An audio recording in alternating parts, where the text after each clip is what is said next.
Bonjour à tous, je vous souhaite la bienvenue à Tendance IMO. Ici Stéphanie Germain avec vous pour les prochaines minutes. Donc, comme vous le savez déjà, Tendance IMO, c'est une émission qui est là pour vous aider, pour vous conseiller, bref, pour vous guider dans tous vos projets immobiliers. Que vous soyez locataire, propriétaire ou même futur acheteur, cette émission est pour vous. Et à chaque semaine, comme à l'habitude, je suis accompagnée de ma collègue Marie-Ève Proulx. Bonjour. En forme, Marie-Ève? Oui, très bien, toi? Oui, en forme. Donc, aujourd'hui, à l'émission, on va parler de plancher. Oui. Dans la première partie de notre émission, on va parler de comment bien choisir son plancher. Parce qu'il y a en fait plusieurs essences, donc des fois, ça devient un petit peu difficile de s'y retrouver. C'est ça. Donc, on va essayer de... Tu vas nous éclairer un peu sur les Oui. choix. Je pense aussi qu'on va parler du bambou parce que ça gagne en popularité. Exactement. Donc, je pense que c'est éco-responsable, mais encore là, il faut choisir avec précaution. Exactement. Et on va parler aussi du garage. Comment transformer notre garage en loft.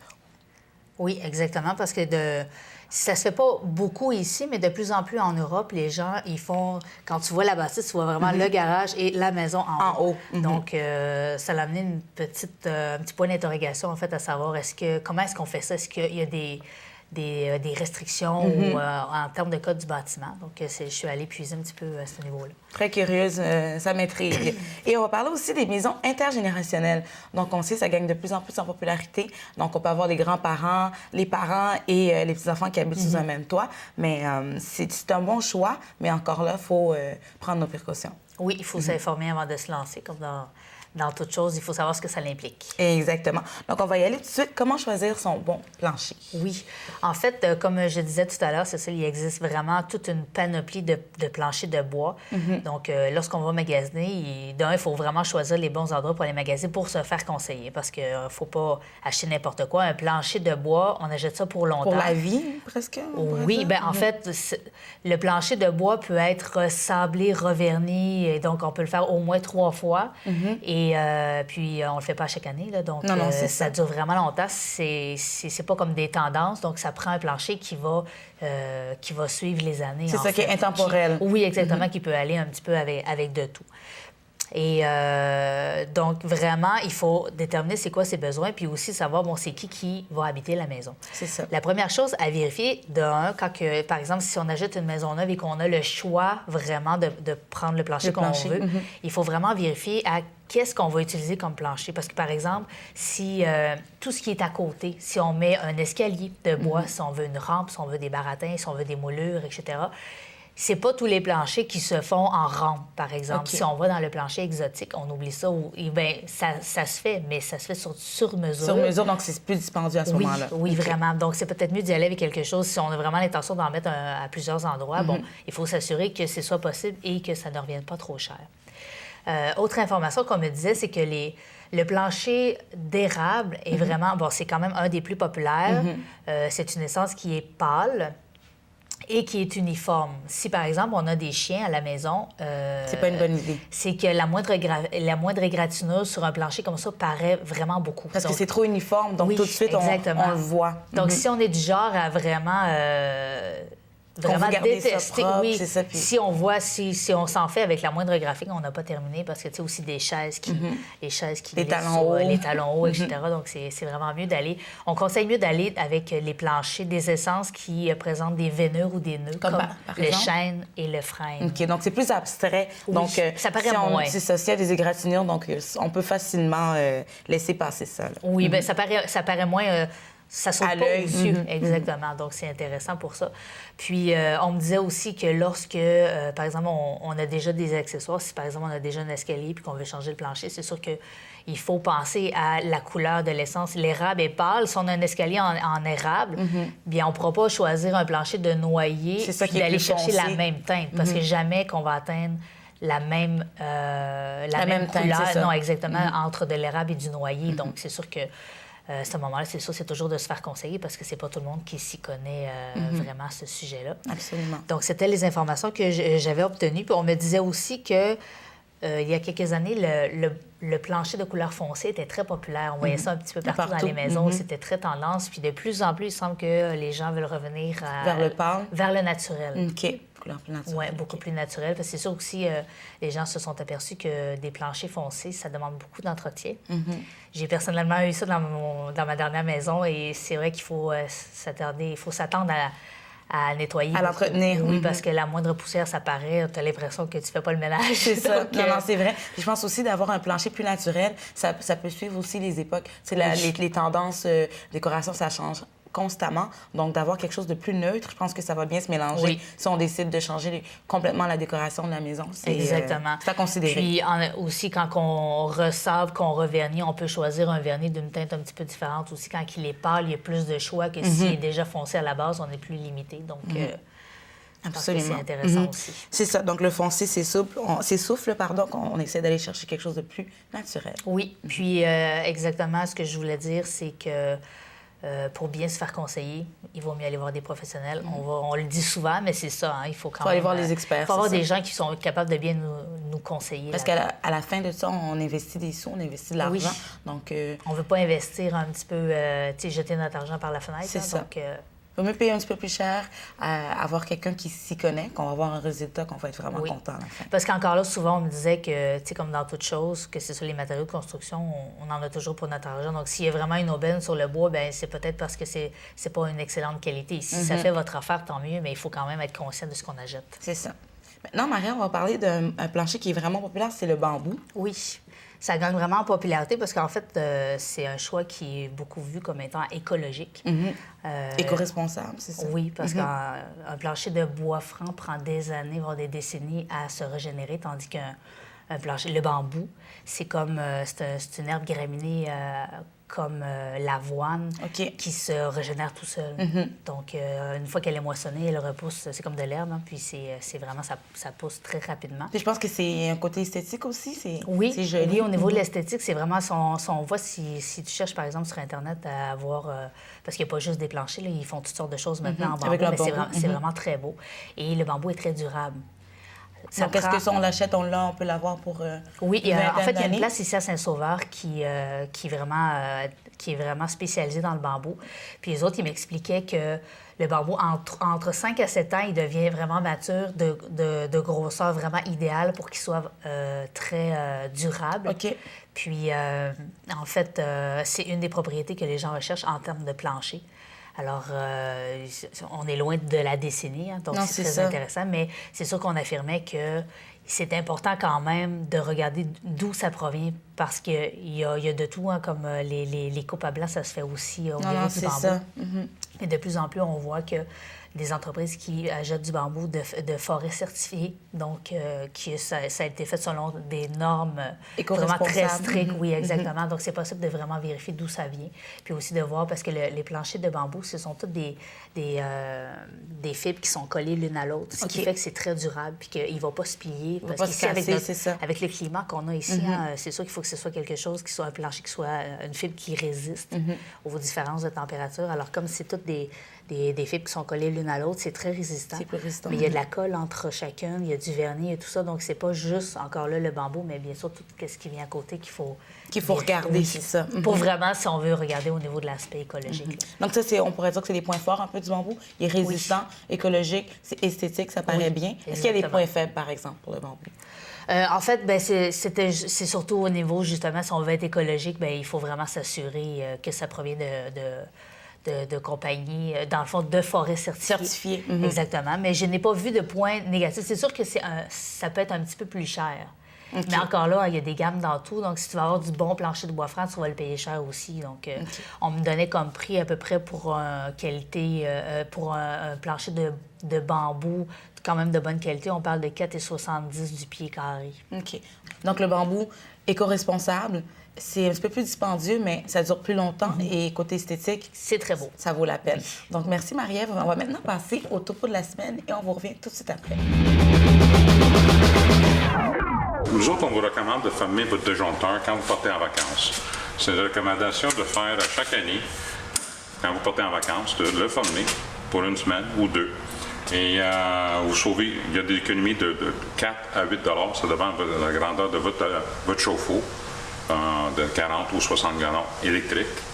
Et quand vous retournez de vacances, je vous recommande de le réallumer et ça va prendre 1 heure pour chauffer. C'est toujours quelque chose d'efficace et tu sauves l'électricité de ne pas chauffer votre électricité quand vous êtes parti. Juste en dessous des chauffe-eau, on a 2 modèles, de 60 gallons et de 40 gallons. On a des bacs, on a installé des bacs de récupération. Qu'est-ce que ça fait? C'est que l'eau, quand un chauffe-eau commence à couler, l'eau, il rentre dans le bac. Et nous autres, depuis 5 ans, le code de plomberie a changé. Et c'est recommandé de faire une connexion à un drain. Où est-ce que le bac de récupération va récupérer toute l'eau et va couler à travers un tuyau qui va se brancher à un drain. Et ça, c'est typiquement les installations qu'on va faire avec des bacs de récupération. Comme je disais avant, on ferme l'électricité sur le chauffe-eau, mais il faut fermer l'eau sur le chauffe-eau elle-même. Okay? Ça, c'est une installation typique qu'on peut voir en haut d'un chauffe-eau. Il y a l'eau froide qui rentre dans le chauffe-eau. On vous recommande de la fermer en tournant la valve. Okay? Ça peut être différents modèles comme celui-là, ou ce modèle-là, ou il y a des autres modèles qu'on n'a pas en démonstration ici. C'est une des choses qu'on vous recommande de faire. Qu'est-ce qui va arriver, c'est que l'eau va rester dans le chauffe-eau juste en cas qu'il commence à couler. Il ne donnera pas d'air, le chauffe-eau va garder l'eau. Une autre chose à recommander à faire, c'est que vous avez une entrée d'eau qui rentre dans votre maison ou dans votre condo. Cette entrée de l'eau, il faut la fermer aussi. C'est recommandé de la fermer. En même temps, vous testez l'eau de votre valve pour confirmer que ça fonctionne. Ça, c'est typiquement ce qu'on va voir dans un chauffe-eau résidentiel. Ça, c'est une accumulation de l'eau, de la calcaire, de la rouille et toutes les autres impurités qu'il peut y avoir dans votre maison. Une des recommandations, c'est de faire un rinçage de votre chauffe-eau à chaque année. Laissez la pression sur votre chauffe-eau. Tu n'as même pas besoin de vider l'électricité, débarquer l'électricité. C'est recommandé de juste ouvrir la valve et laisser l'eau couler pour 3 à 5 minutes, juste pour faire un rinçage de votre chauffe-eau au fond de votre réservoir. Ça, c'est recommandé de le faire 1 fois par année pour avoir la meilleure qualité de l'eau. Les compagnies d'assurance vous demandent à changer des chauffe-eau à tous les 10 ans. La raison pourquoi, ça, c'est des chauffe-eau qui sont faits en métal. Okay? Et les chauffe-eau en métal, qu'est-ce qui arrive avec le temps? Ça commence à rouiller. J'ai un exemple ici que je peux vous montrer, où est-ce qu'on monte l'intérieur d'un chauffe-eau qui est en train de se rouiller. Okay?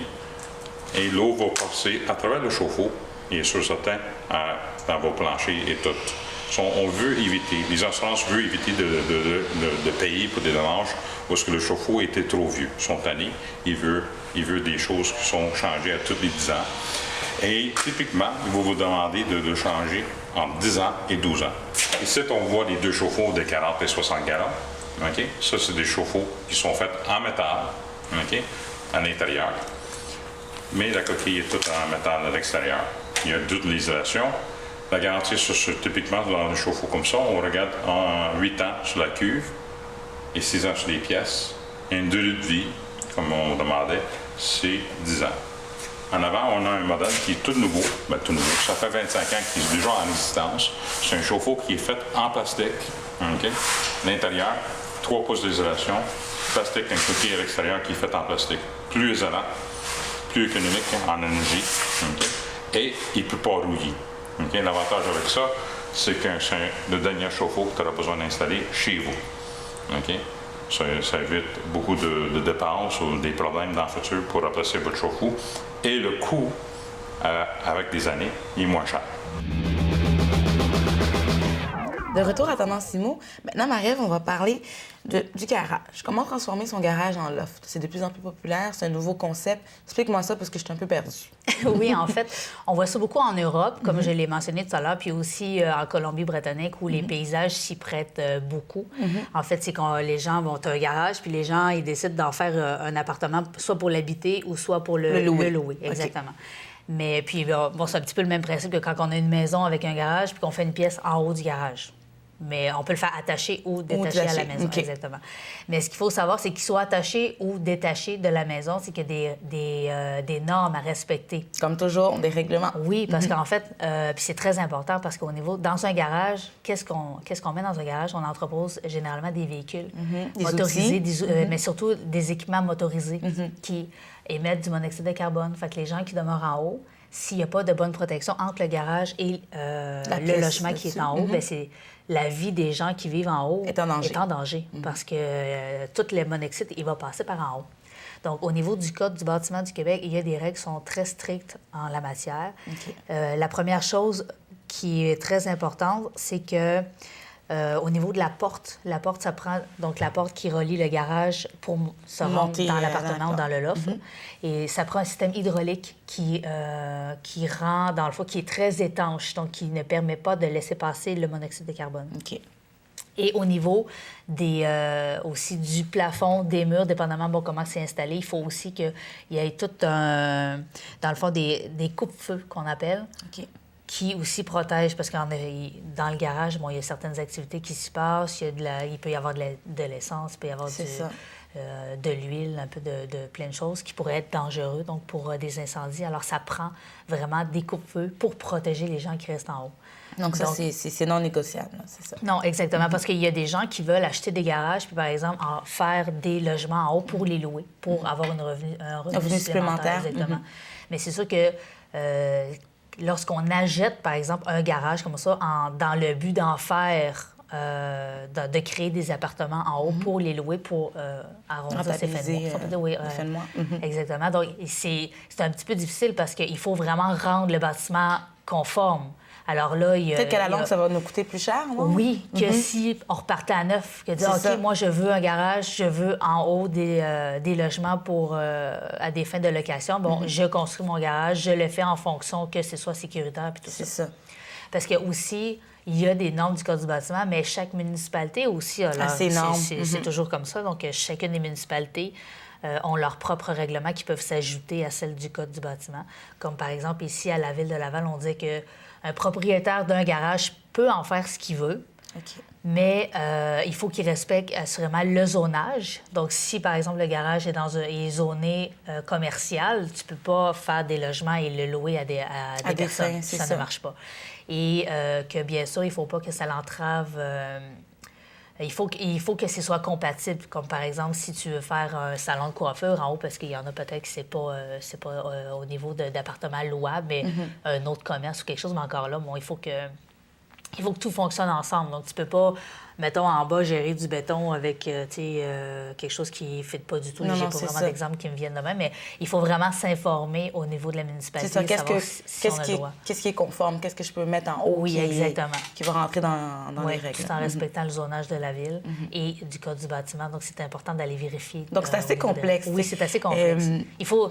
Il faut encore là toujours bien s'informer parce que c'est une fois que c'est fait, après ça, on peut avoir de sérieux problèmes. Puis si on investit des amendes l'argent, aussi. Oui, c'est sûr.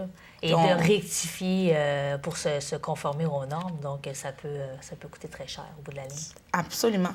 Donc, Marie-Ève, ça peut être une bonne idée de transformer l'étage au-dessus du garage, mais encore là, il faut s'informer, prendre nos précautions pour ne pas avoir des amendes et surtout, pour ne pas mettre la vie des gens qui habitent au-dessus en danger. Oui, exactement. Priorité. Donc, merci beaucoup, Marie-Ève. Maintenant, on va passer à la maison de la semaine et on vous revient tout de suite après.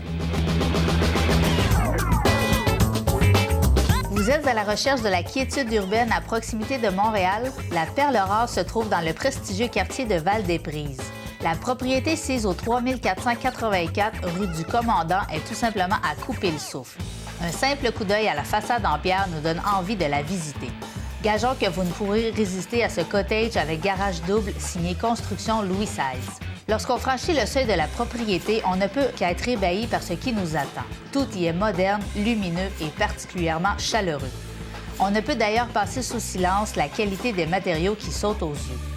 Au rez-de-chaussée se trouve une immense et magnifique cuisine dotée d'armoires en bois, d'un îlot central ainsi que d'un spacieux coin repas très lumineux.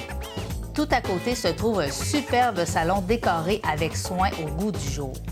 La fenestration y est particulièrement imposante, ce qui rend la pièce agréablement lumineuse. Un foyer au gaz habille le mur du fond, de quoi apporter un brin de chaleur en cette saison froide qui s'amène à grands pas. On retrouve également au rez-de-chaussée une très grande salle à manger fermée, parfaite pour accueillir tous vos convives. Une coquette salle d'eau ainsi qu'une salle de lavage. À l'étage, tout en haut d'un magnifique escalier de bois, se trouvent 3 grandes chambres à coucher où la décoration est digne des magazines d'éco-tendance. La chambre des maîtres, particulièrement spacieuse, est attenante à une salle de bain des plus contemporaines. On y retrouve 2 vanités, un grand bain ainsi qu'une immense douche en verre. Les 2 autres chambres sont également de grande dimension et parfaitement bien aménagées. Une seconde salle de bain, dotée d'une grande baignoire, se trouve également à l'étage. Fini donc les files d'attente pour se préparer lors des matins pressés. La cour arrière est à faire rêver. Aménagée par des professionnels, elle a tout pour plaire. On y retrouve notamment une grande terrasse pour se prélasser au soleil, un gazebo ainsi qu'une piscine creusée, chauffée et clôturée. De quoi profiter pleinement de la saison chaude. Un cabanon meuble également la cour, permettant ainsi de ranger tous vos articles de jardinage et les accessoires de piscine. La maison sise au 3484 rue du Commandant a été construite en 2007. On demande 879 900 $ pour la propriété. Les taxes municipales et scolaires avoisinent les 7 600 $. La superficie du terrain est de 7 654 pieds carrés. Pour plus d'informations concernant cette propriété, vous pouvez contacter le courtier immobilier Giuseppe Pettinicchio à Lexim Agence Immobilière au 450-663-9595.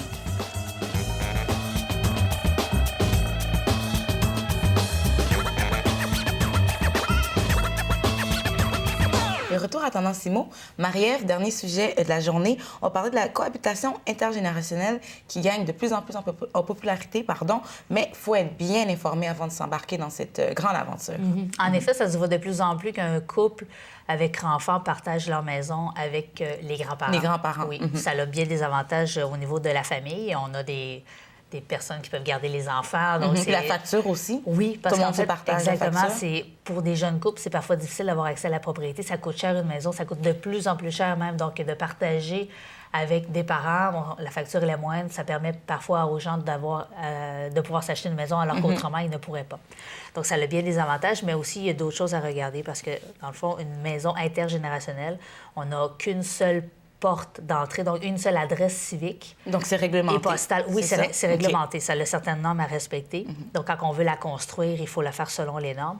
Et la plupart des municipalités exigent que le lien de parenté soit prouvé. Okay. Donc, il faut que ce soit une mère, un père, un frère, une sœur. cousin. Oui, ça peut être parfois. Oui, ça peut être considéré encore là, c'est de s'informer vraiment auprès de la municipalité parce que chacune peut avoir leurs normes en la matière. Mais généralement, tout lien de parenté est accepté. Oui, est accepté. Mais qu'est-ce qui advient si la personne qui demeure en bas, donc qui est en lien de famille avec le couple qui demeure à la maison, décède, par exemple? Et à ce moment-là, ils ne peuvent pas décider, parce que là, toute la maison est aménagée en bas, au sous-sol, avec cuisine, salle de bain, parce que c'est sûr que la personne demeure en bas. Donc, c'est comme toute une autre maison qu'on retrouve en bas. Mettons comme un bungalow, en fait, on retrouve... Parfait. Mais on ne peut pas le louer à un inconnu, parce qu'il faut absolument prouver le lien de parenté. OK. Donc, ça peut causer problème à ce niveau-là, parce qu'il faut trouver quelqu'un d'autre. Il faut que ce soit quelqu'un qui soit de notre parenté. Donc, c'est obligatoire, même si la personne décède. Oui, on peut parce que la maison est conçue comme ça. C'est une maison intergénérationnelle. La seule personne qui peut habiter en bas, c'est une personne de la famille. OK. Donc, et encore là, même si on veut vendre une telle maison, bien, ça pose un autre problème. Est-ce que les gens sont intéressés à acheter une maison comme ça alors qu'ils savent qu'ils ne peuvent pas en tirer un revenu avec une personne autre que la famille?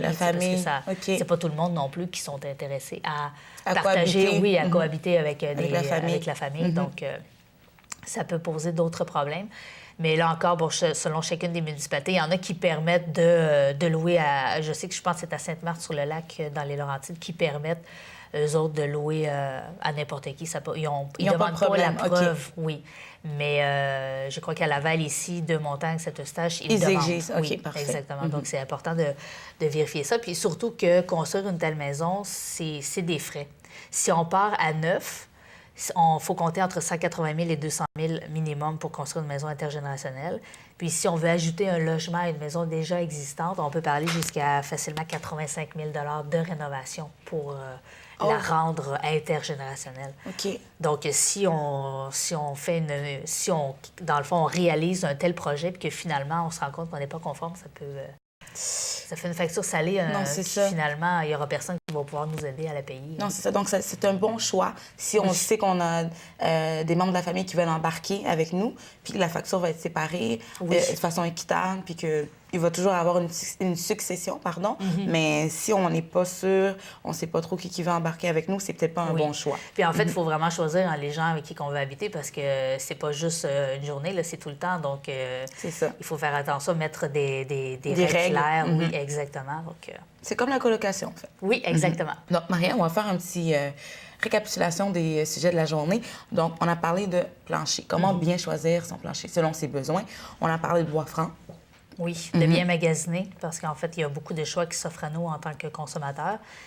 Plancher, c'est bon pour longtemps, donc on s'assure de faire le bon choix lorsqu'on l'achète puis qu'on l'installe à la maison. Exactement. On a parlé aussi du bambou, qui est somme toute un bon choix. Oui, un choix écologique, un choix esthétique aussi, parce que c'est très beau physiquement, mais encore là, faut bien sûr, idéalement, il faut s'assurer que que le bambou provienne de forêts certifiées. Certifiées, c'est ça, éco-responsable. Donc, un bon choix. Et je pense aussi qu'on n'avait pas trouvé vraiment de points négatifs. Il y avait le prix un peu. C'est sûr que si on n'a pas... plus dispendieux. Oui, c'est un petit peu plus cher que de l'érable, par exemple, mais... c'est à considérer. Là, oui, c'est sûr, c'est à considérer. Puis encore là, comme dans le bambou, dans n'importe quel plancher de bois, il y a toujours des qualités. On en a toujours pour notre argent. Donc, exactement. Et on a parlé aussi du garage. Comment transformer le garage en loft ou en deuxième espace de travail. Il y a des règlements. Oui. On peut le faire, mais vraiment, il faut le faire tout à la lettre parce que sinon, on peut avoir des amendes salées. Et aussi, on peut mettre la vie des gens qui habitent au-dessus en danger. À cause du monoxyde de carbone, il faut s'assurer que les gens qui vivent en haut ne soient pas exposés au monoxyde de carbone parce que dans un garage, c'est souvent des véhicules motorisés. C'est ça. Ou des équipements. Mais donc, les outils aussi. Oui, donc... On s'assure que tout est fait de façon conforme selon les règles de la municipalité aussi. La municipalité puis le Code du bâtiment du Québec. Exactement. Et on a fini l'émission en parlant des maisons intergénérationnelles. Oui. Qui peut être bien parce qu'on peut séparer la facture avec la famille. Par contre, il faut savoir avec qui qu'on va habiter et faire des règlements clairs avant d'habiter dans la maison. Oui, bien sûr, parce que c'est sûr que si on fait construire une maison intergénérationnelle, ce n'est pas seulement pour une année. Généralement, on veut s'y installer pour longtemps et on veut que les relations durent dans la famille aussi. Exactement. Et en même temps, c'est toujours de vérifier tout ce que ça l'impose, une maison intergénérationnelle, parce qu'encore là, si on décide de se faire construire ce type de maison-là, il y a des règles. Mais dans plusieurs villes, c'est vraiment rendu très populaire. De plus en plus de gens, parce que ça permet à des jeunes familles d'avoir accès à la propriété. C'est ça, parce qu'on sait que ça coûte cher. Puis avec le vieillissement de la population, des fois, ça fait l'affaire de tout le monde. Donc, l'important, c'est ça, c'est que tout le monde soit bien avec la décision. Exactement. Donc, merci, Marie-Ève. Ça fait plaisir.